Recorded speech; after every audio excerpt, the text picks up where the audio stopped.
Hey everyone, it's the Snowman. This week it's time for our wrap up. We're going to wrap up July and go through all this. So if you're ready, let's do it.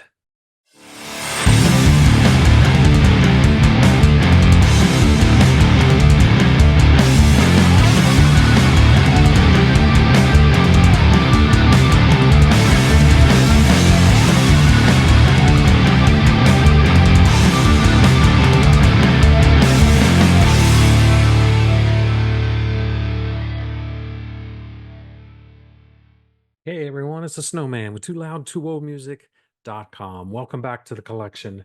And it's already time to do a wrap up for July. I know it's not quite the end of the month, but I don't have anything else coming in for the rest of this month. So why not go ahead and do the recap? And we're going to start off something that I forgot to grab when I did the June wrap up. I had bought it in June when we were on vacation down in Florida, but I kind of forgot to pull them out. So we're going to go through those first and kick it off. And it's a bunch of 45s. Um, we were down at, I forget the name of the place, but down in Clearwater, and I found some 45s.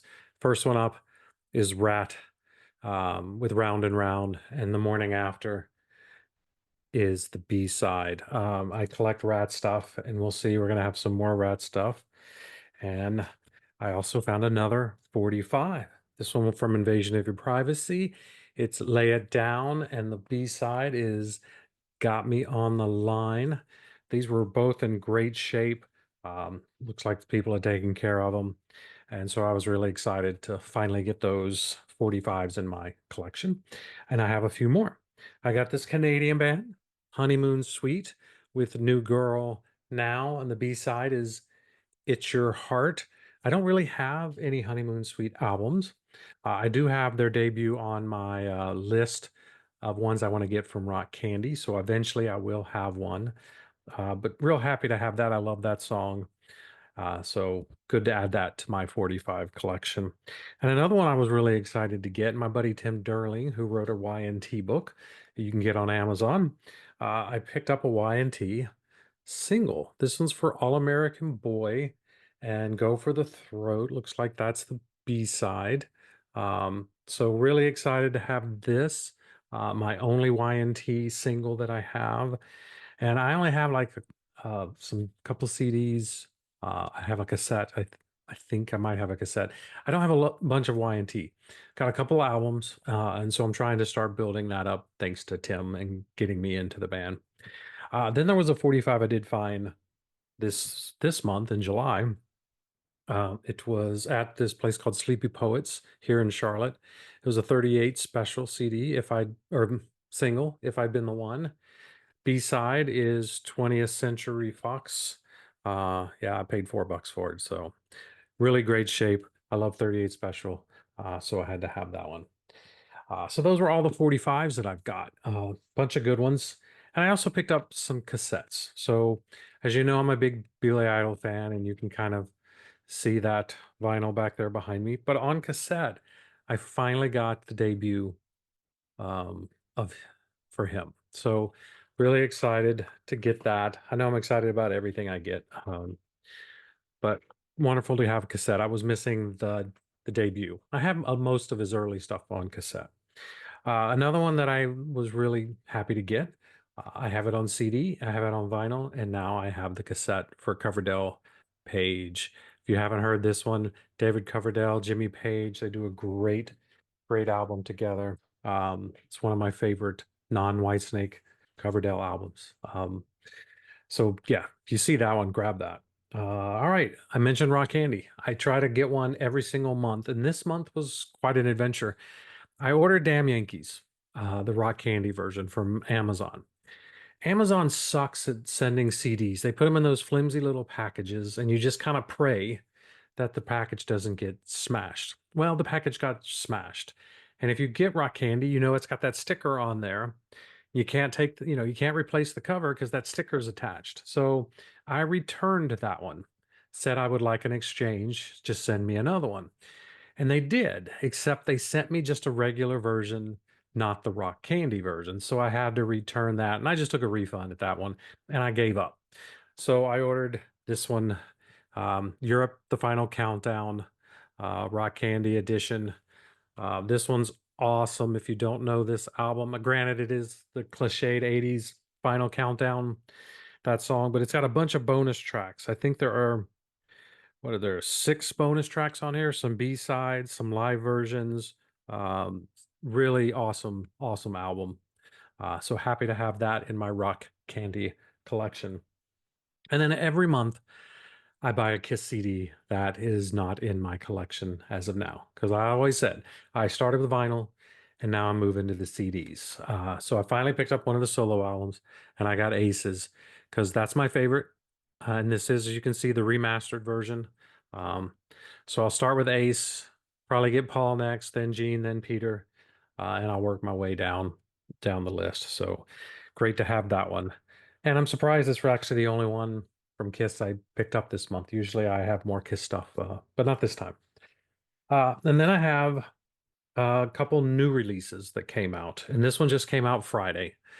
This is the Ghost soundtrack right here, right now. It's a 2 CD live. I love how they did the back cover to look like Kiss Alive. Nice little shout out to them. I don't have a picture. The CDs are not in there. I did save the sticker. But the CDs aren't in there because the CDs are in my CD player because I'm ready to listen to that one. Another new one I got is Ratt. This is called Rarities. It's on Deadline Music, I think is the name of it. Um, and it is with permission from Stephen Piercy. It's a bunch of rare tracks. I think there's 9 of them in all. Some live versions, some demos.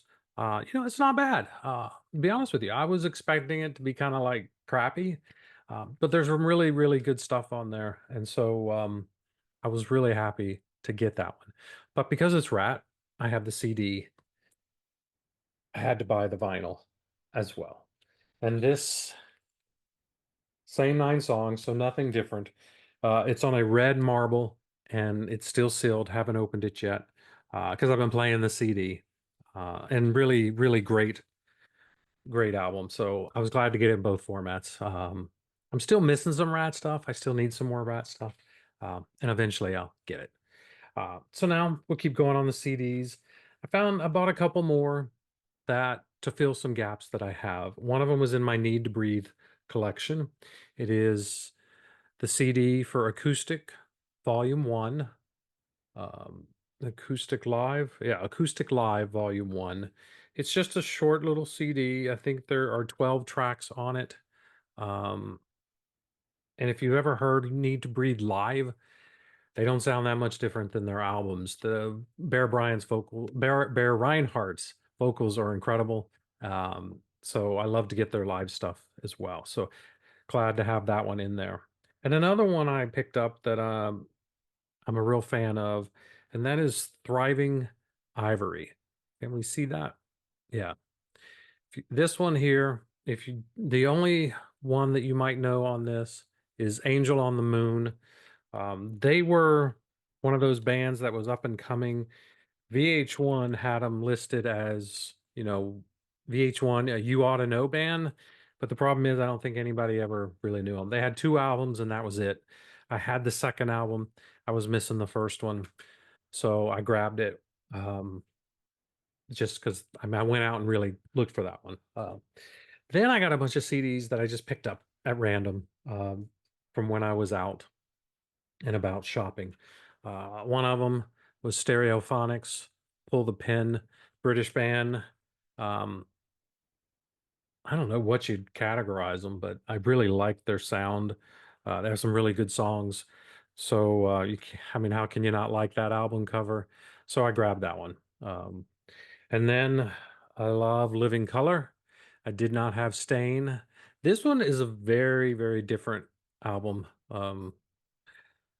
I don't know how to explain this one either. It is kind of their grunge album. I don't know. It's pretty different than anything else. I do love the fact it's in the red case, except for that little piece right there that's not red. Uh, so really glad to have that one. And then my 80s hard rock, I got Faster Pussycat. This one is Wake Me When It's Over. Uh, so glad to have that one. what's the Poison Ivy is the big song that was on here. Um, yeah, and House of Pain. Those were the two big songs from this album. Anytime I can find an 80s band, um, even though that might have been early 90s, but the late 80s, early 90s hard rock, I'm gonna grab it. And then as far as like a newer, somewhat newer, the 2000 years and beyond, heavy metal, hell yeah. Um, it won't come in kind of blurry, but this thing's awesome if you haven't heard this one. Real heavy stuff. It's just I like it. I don't like every song, but I like most of them. And yeah, anytime you can scream out hell yeah, that's fine.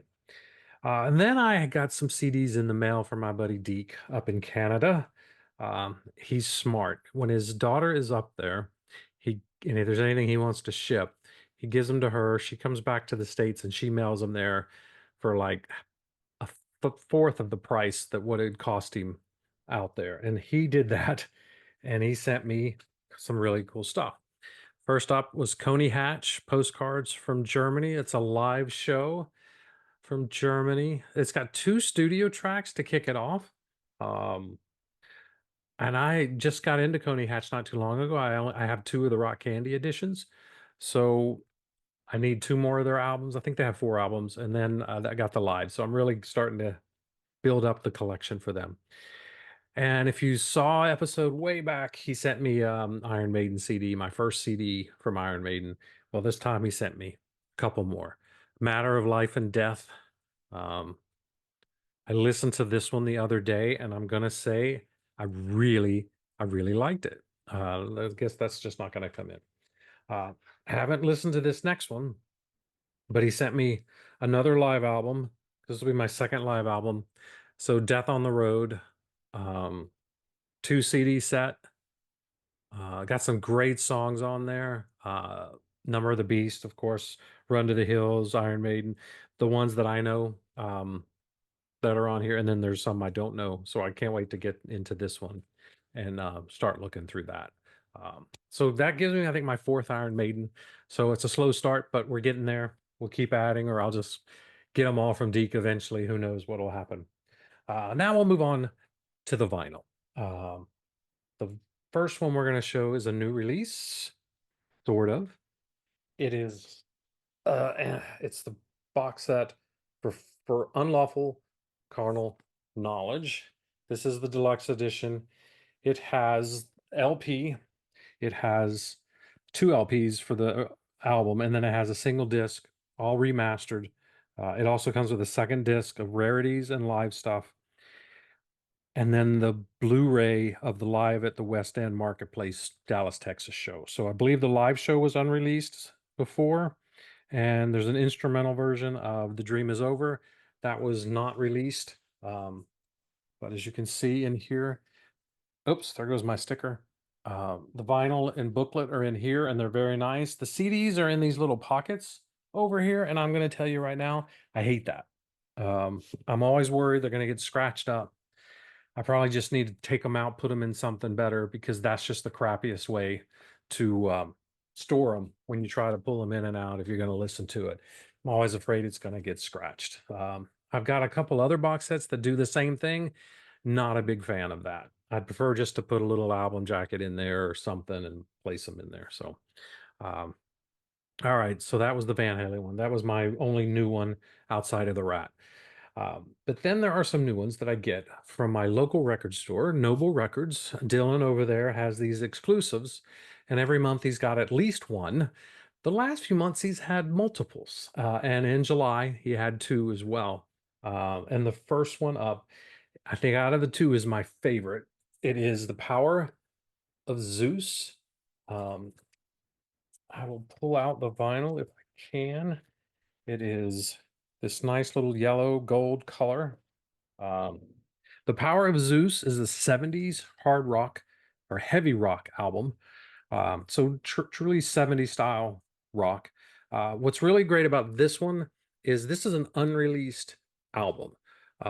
Normally when he does them, it's just an album that was out way back when, out of issue. There's, you can't get them anywhere. If you can, they're really expensive. But they had gone through some tapes, found a bunch of songs, and put them out on an album. There's a couple great covers on here, Rock and Roll Hoochie Coo and Back in the USSR, just pure hard rock stuff. So really good. This is my cup of tea right here. Um, the second album, I've only listened to it once, so I can't really give a good opinion on it, but it is some heavy hard rock, psych rock. So it's a little bit outside my comfort zone, which is why I love to collect these because it pushes me outside that zone and gets me to listen to some interesting stuff. And most of his stuff I really, really like. And this one is Horse. Um, and you can see the Noble Records. What's really awesome about this one is you notice the green horse title. They did the vinyl to match. So that's awesome. I know the writing easy. Is it? No, this is a Garrison. Garrison does these. Garrison's products are fantastic. And if you get the Garrison one, you get the purple vinyl for that one. But for Noble, we got the green, which I think is just as awesome. That matches the color. And I'm going to do a show on all his exclusive, maybe have to do two because I have so many. And because I have pretty much everything he's done as exclusives, he was really kind this month. He had a bunch of test pressings. He has a record label called Noble Records label. Um, or Noble Records, of course, is the label. And he's got some albums he's been going to be pressing, and they're going to come out. There's one, I think there's a couple that might come out sometime in September, and I'm really excited about that. And he gave me one of the test pressings. This is for Dry Water. This is called Southpaw, and it's the needle drop mix. When he was originally going to do this one, they didn't have the master tapes. So they found, I guess, a very clean copy of the album, and we're going to do a needle drop mix. So they drop the needle, record it, and that's how they were going to do it. And that's what this is. Well, since then, they did find the masters. And so when he presses the final version of the album, it's going to be the remastered version from the pressings, which I'm really excited about because that one's got some unreleased tracks. This one is just straight, this is the album. Um, the other one is going to have the additional songs on it as well. So I will have an original pressing kind of thing. And then when I buy the final album when it comes out, I'll have the additional tracks and stuff. And this is just classic 70s rock. It kicks ass if you want to check that out. You can stream it right now. And make sure, I think it's the only one, Noble Records. But yeah, you can already stream that and give that a whirl if you want to. And then when it comes out, maybe buy it and support. I love supporting my local record store. And when I was up there getting that, up on his Holy Moly wall, which is really rare stuff and things like that, there was something I have been looking for forever. And it is the Kiss debut album, a first pressing that does not have the song Kissin' Time on it. I've got a 2014 pressing of the regular album that has Kissing Time, but I've always wanted one that did not have Kissin' Time on it. And that was the very first pressing of the album. It's a little beat to hell and stuff on the cover. I mean, it's not the worst cover I've ever had, but most of them you find those early ones. I mean, this is what, 73, 74. They're not that in great shape. But this one's been cleaned and it's really good. And I finally have that one. So something to check off on my list. Um, and then when I was up at that Sleepy Poet place I mentioned, my daughter and I went there. I came across um, this album. And this is the Slaughter live 5-song collection called Stick It Live. And what's really cool about this, there we go, is that it is only released as in Europe. It was only released in Europe, and in Canada, it was a record club edition. So those are the only two versions of this album on vinyl that you can get. So I was really excited. I've never seen a vinyl on that EP. So really happy to get that. Then there are a couple things that are just way off the wall. Not sure why I bought them. I like the two bands, so I thought I'd give it a try. And it is the 12-inch edition. It is a 12-inch mix of My Way and Get Your Groove On. As you can see, P. Diddy did the top mix and DJ Premier did the next. So this is just a DJ album. Um, I like Limp Bizkit. Sorry, I do. Make fun of me if you want in the comments. That's okay. Um, but another band I really like is Filter. And this was a 12-inch remix album of that. Where do we go from here? It's got the mixes you can see by Richard Morel, Richard Humphrey, The Executioners, and DJ Hyper. Nothing else on the back. And this one's actually a 2 LP. So there's 2 vinyl on that one. I guess there's 4 mixers, and they probably have one on each side, or maybe a couple on each side. So I thought that was really cool. I don't really have any DJ mix albums and stuff, but I do like the bands, so I grabbed those. And I think, you know, I think that's it. I can't think of anything else that I'm missing. Maybe I am. There's always something I forget to pull out. So that's it. I hope you enjoyed it. And we will see you next month when we do another wrap up. And heck, we'll see you next week for the new show. So thank you for watching. Please click like, hit subscribe, leave a comment. And if you want, go to tooloudtoolmusic.com and check out, we put out reviews every month or every week. I'm in the middle of a Def Leppard series and a Bon Jovi series. We're getting close to finishing the Bon Jovi series, so really excited about that. So check it out if you would. And thanks again for watching. We'll see you next time on The Collection.